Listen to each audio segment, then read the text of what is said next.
Bonjour tout le monde et soyez bienvenus dans cette nouvelle vidéo tuto spécial Pâques mais qui peut être détournée comme on le souhaite puisque c'est une trousse alors en forme de carotte pour le petit clin d'œil au lapin à Pâques et bien entendu on va pouvoir la remplir de chocolat pour l'offrir ou pour la cacher dans le jardin et une fois que Pâques est passé on va pouvoir s'en servir comme vraie trousse.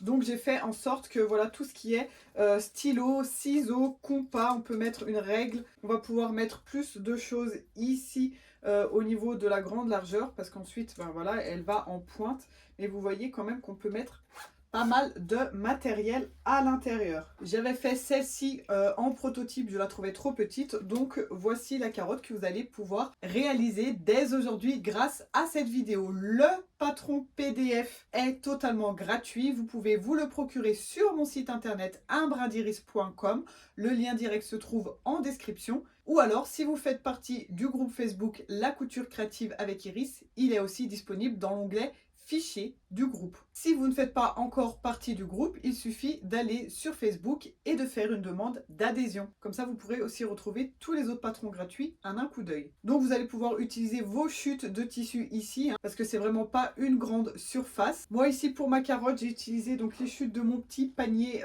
oreille de lapin que vous pourrez retrouver aussi sur ma chaîne YouTube. C'est aussi un tuto gratuit. Voilà, je vous laisse vous amuser avec ces jolies créations originales et on se retrouve tout de suite avec le tuto. Alors voici le patron de la trousse carotte que j'ai besoin de couper donc 2 fois dans le tissu, dans la doublure, dans le thermocollant et la ouate. Dans un premier temps, je m'occupe que du tissu et de la doublure. Voici mon tissu principal. Donc si comme moi vous avez réalisé le petit panier lapin dont on voit la forme ici, voilà, je vais pouvoir réutiliser mes chutes ici pour pouvoir faire la carotte comme ceci. Elle tient bien 2 fois ici entre les oreilles du panier lapin. Et là, par la même occasion, je vais déjà positionner ma doublure en même temps pour pouvoir couper les 4 carottes en une seule fois.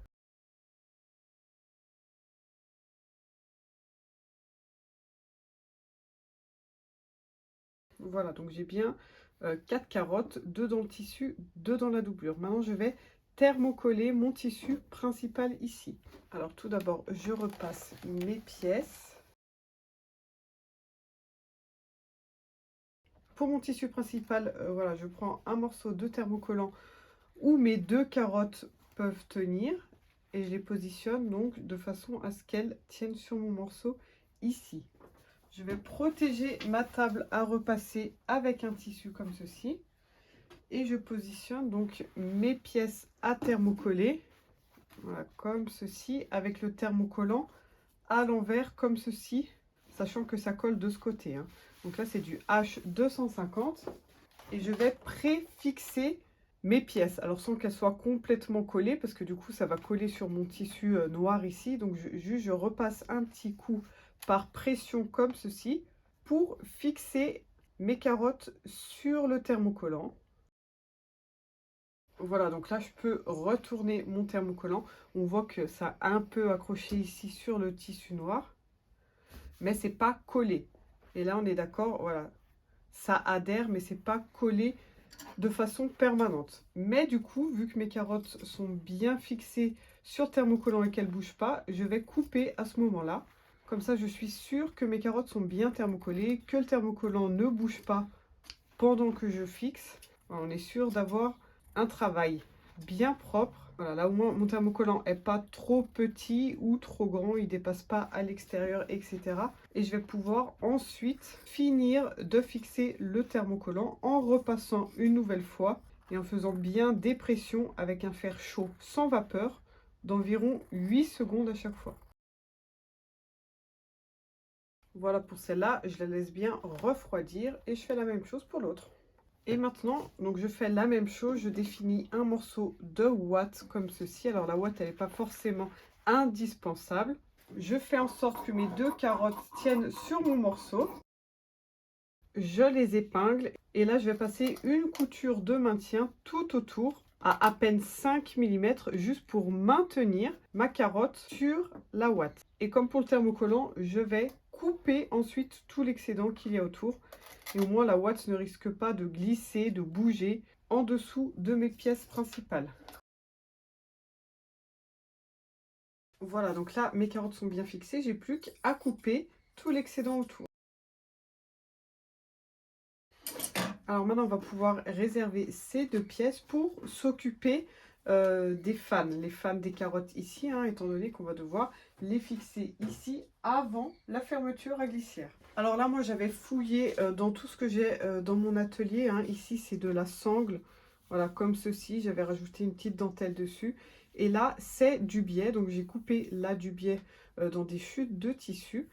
Et j'aimais bien l'idée d'avoir mis, voilà, là, c'est la broderie anglaise. Là, j'ai trouvé des petites dentelles que je vais donc insérer ici dans mon biais, comme ceci, et piquer tout le long pour que la dentelle soit fixée à l'intérieur et qu'elle dépasse juste comme ça. Donc ce que je vais faire, c'est que je vais en faire 2 comme ceci et 2 dans ce vieux rose ici. Alors après, voilà, cherchez ce que vous avez sur place, hein, de la dentelle, peut-être des rubans de satin, mais un ruban de satin tout seul, c'est quand même relativement mou, il n'y aura pas de bonne tenue comme ça, hein, ça risque de se retrouver comme ça sur la carotte tout mou. Donc voilà, à vous de voir et de faire du recyclage dans ce que vous avez dans votre atelier. Donc voilà ce que ça donne ici au niveau de la finition de ma dentelle prise dans le biais. Voilà, je vais faire pareil avec celle-ci et je vous retrouve après. Voilà, donc là j'ai mes différentes fans de carottes. Celle-ci, la longue, je vais la couper en 2 et je vais pouvoir les plier en 2 à chaque fois et faire une petite simulation ici pour voir ce que ça donne. Alors celle-ci peut-être plutôt à l'extérieur vu qu'elles sont plus petites que les autres. Et voici ce que ça pourrait donner du coup au final pour mes petites fans de carottes. Donc évidemment, on ne va pas les coudre comme ceci, hein, il va falloir les retourner ici sur l'envers. Et on se met bien part et d'autre du milieu de ma carotte, évidemment, pour être bien centré. Donc pour faire le milieu de sa carotte, hein, comme je vous ai dit, on la plie en 2 comme ceci. Et là où on a un pli qui se forme, donc bien bord à bord, là où on a le pli, on fait un petit cran. Et donc on a un triangle ici pile au milieu. Voilà, donc là je positionne bien mes fans tels que je les veux à la fin. Et je vais faire une couture ici pour les fixer dans un premier temps. Je me disais qu'on pouvait voir aussi, si on plie nos fans comme ça, ce que ça pourrait donner. Donc là je vais mettre au milieu comme ceci, l'autre juste à côté. Voilà, ces 2 font partie du milieu et les autres ici. Ça peut être sympa aussi de les mettre comme ça. À vous de voir. Voilà, on peut avoir cette option-là ou l'option de les plier en 2 comme ceci et ça donnera plutôt ça. Donc là, ce que je vais faire, c'est fixer dans un premier temps les 2 ici du milieu. Donc je me mets bien à l'envers comme ceci. Donc là, sont bien droites, donc je les mets bien droites par rapport à ma carotte. Je vais faire une petite piqûre ici. On vérifie ce que ça donne. Et là, donc, je vais rajouter les 2 blanches de chaque côté. Et là, donc, pour les autres fans, hein, je me positionne bien comme je voudrais qu'elles soient à la fin, c'est-à-dire comme ça part vers l'extérieur, donc c'est un peu en biais. Et je me mets bien de la même sorte, comme ceci, pour que quand je retourne, elles ne soient pas toutes droites, hein, qu'elles ne se retrouvent pas comme ça, mais bien comme ça. Donc là, je vais être comme ça, je me positionne ici et je pique les 2. Donc là, j'en ai déjà fait une, je fais la deuxième. Et voici ce que ça donne.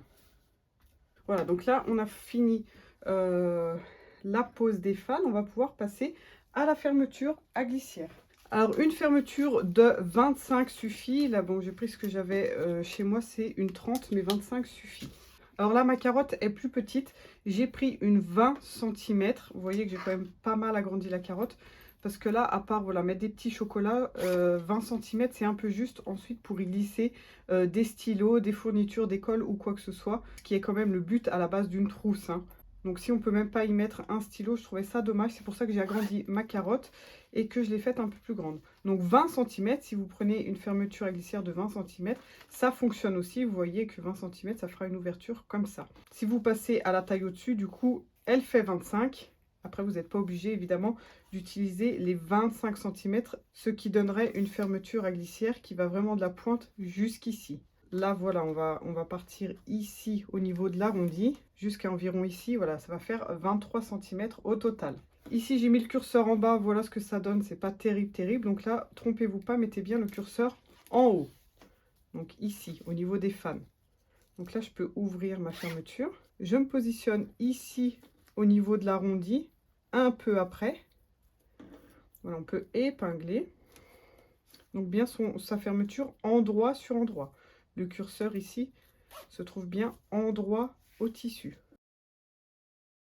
Et là, donc moi, je vous rappelle que j'ai 30. Vous, si vous avez 25, voilà, ça va s'arrêter ici. Mais de toute façon, on va s'arrêter, voilà, un peu avant l'arrondi de la pointe. D'accord?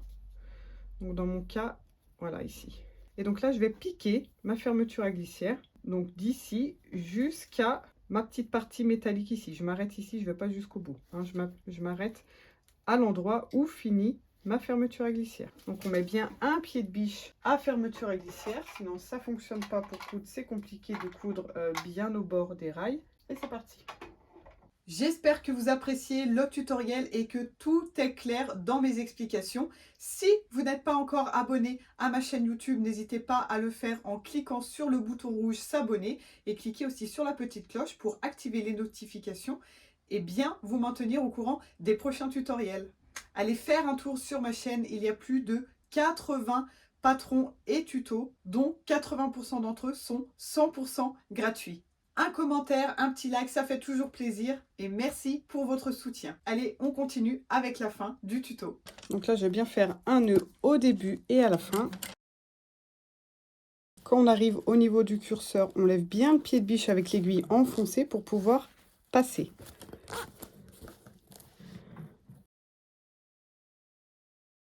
Donc là, je m'arrête en face de la petite partie métallique ici.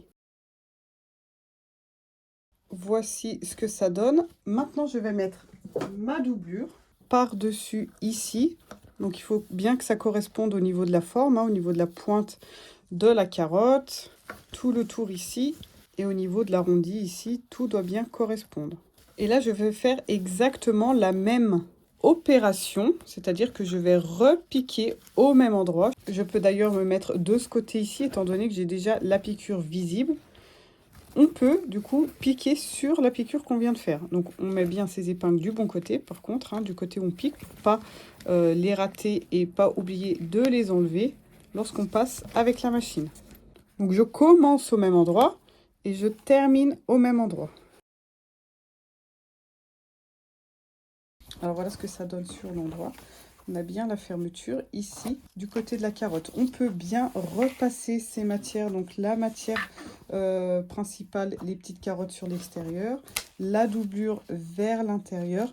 Et là, c'est optionnel, mais on peut faire une surpiqûre ici pour bien maintenir les deux tissus de chaque côté de la fermeture à glissière et éviter, voilà, que la doublure ne bouge, qu'elle remonte ici et qu'elle soit prise dans les rails.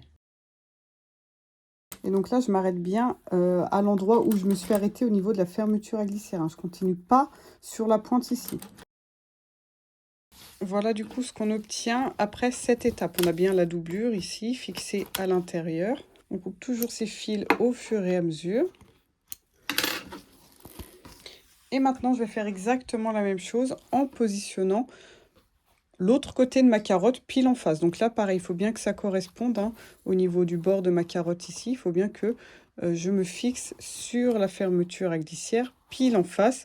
Et là aussi, la pointe de ma carotte doit correspondre avec la pointe de la carotte du dessous. Et je fais exactement la même opération que je viens de faire de ce côté. Donc je fixe mon tissu principal dans un premier temps.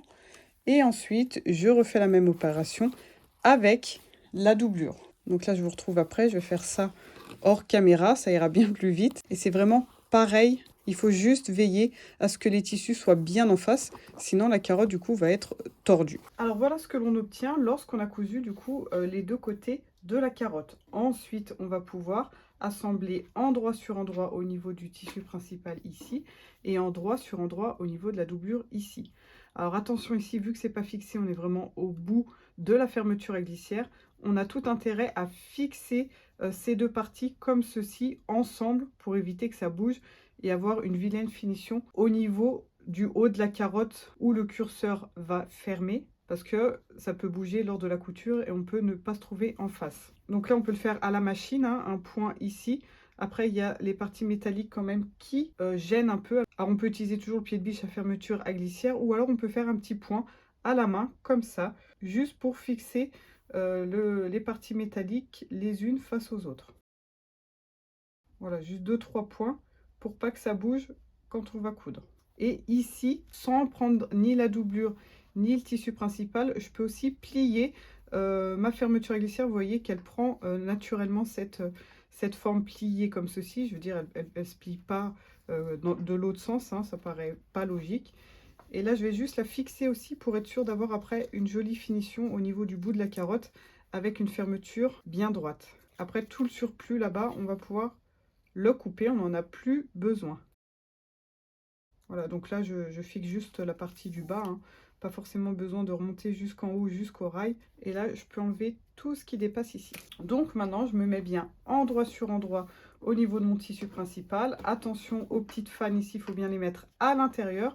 Et veiller à ce qu'elles ne viennent pas sur le côté comme ça, au risque de les prendre en couture ici. Donc il faut bien qu'elles soient voilà, vers le milieu, comme ceci. Et là, je vais épingler donc mon tissu extérieur endroit sur endroit avec l'autre tissu extérieur et de l'autre côté doublure contre doublure. Et on va piquer tout autour en veillant bien sûr à laisser une ouverture ici au niveau de la doublure de la carotte. Donc là, la fermeture à glissière doit se retrouver côté doublure. Vous voyez que le bout ici va du côté doublure. Il n'est pas plié. Et de toute façon, c'est impossible avec le point qu'on a fait ici. Elle ne peut pas se retrouver du côté tissu principal. Pareil de ce côté. Tissu doublure et non pas comme ça de l'autre côté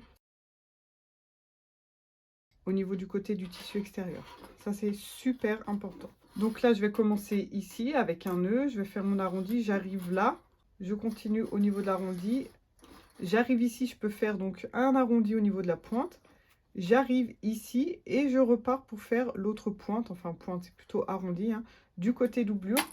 Et je m'arrête ici avec un nœud.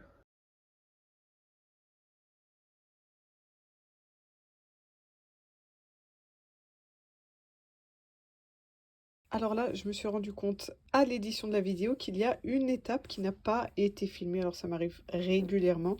Donc voici l'étape manquante. J'ai dégarni ici, alors avec mon ciseau cranteur, mais vous pouvez le faire avec un ciseau normal, tout le tour de ma carotte. C'est très important surtout au niveau de la carotte en tissu principal, un peu moins important au niveau de la doublure. Mais voilà, j'ai dégarni à quelques millimètres de la couture, sauf ici au niveau de mon ouverture. On a besoin de la valeur de couture entière pour pouvoir ensuite coudre la fermeture. On voit ici les points que j'ai défaits. Et ici, comme vous avez bien laissé la fermeture à glissière ouverte, hein, je l'ai précisé dans la vidéo à l'écrit, vous allez pouvoir retourner votre carotte. Et une fois qu'elle est retournée, qu'on a bien poussé dans les arrondis ici pour qu'elle prenne la forme, on va pouvoir refermer la doublure ici grâce à la valeur de couture qui est restée entière. Donc on peut faire une petite surpiqûre que j'ai dû moi défaire du coup pour vous montrer l'intérieur, ou alors on peut faire un point à la main